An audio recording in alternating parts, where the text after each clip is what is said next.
Abay na imbita ang Tita Barbie ninyo sa isang pensyonan. Hali kayo at sasama ko kayo dito sa isang birthday party sa isang American household. O bago ito, ha? Disclaimer, mga ka-Barbies, hindi kagaya sa atin na sobrang inimbitan nyo na buong barangay nyo sa isang party. Dito sa kanila, it's a small gathering lang and usually family lang nila ang invited, like immediate family lang. Hindi ito bonggang party kagaya nasa isip mo. Hoy, para ordinary dinner lang to. As a matter of fact, para picnic lang ang drama. Pagdating dito, ayan, meron na silang grilled barbecue at sana may isaw dyan, ano? Wala naman ako naiambag dyan, kundi ang mag-entertain lang at chika-chika para naman may kasama silang nag-grill, ganun. Patapos na nga pala ang summer dito, kaya kung makikita nyo ang mga bulaklak, palanta na rin. Ang Tita Barbie nyo na lang ang fresh Charmilette. Oh, ayan, may mga wild rabbit pa na roaming around the neighborhood.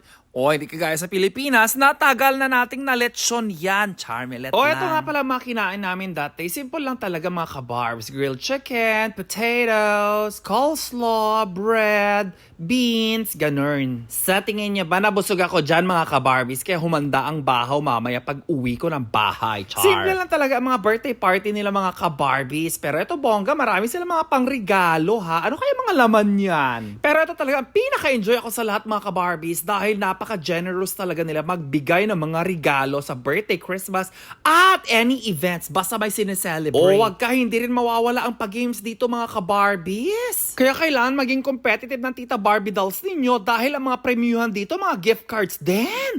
Hay, ang lalaki ng mga pa-premyo, promise. O ayan, nakaka-enjoy naman talaga maglaro ng bingo. Yan ang pinaka-paborito ko sa lahat. Kasi wala ka nang iisipan, wala ka nang ibang gagawin. Kundi, maghintay ka lang kung ano pinapakita sa iyo na image o picture, ganun. At habang naglalaro nga kami ng bingo, ayan, lumalapang ng M&M sa Tita Barbie niyo na may peanut. Mas nag-enjoy yata ako sa kakain ng M&M sa may peanut mga ka-Barbies rather than playing the bingo itself. Sana naman manalo ako ng house and lot dito, Charmilette. Pero every occasion talaga dito sa kanila mga ka-Barbies, nilalaro namin yan. O ayan, panalo ang Tita Barbie ninyo ng isang gift card sa isang restaurant. O di ba libre na naman ang ating dinner? Para-paraan lang yan. O ang cute na pagkabalot ng mga regalo nila mga ka-Barbies. Ano kayang laman nito?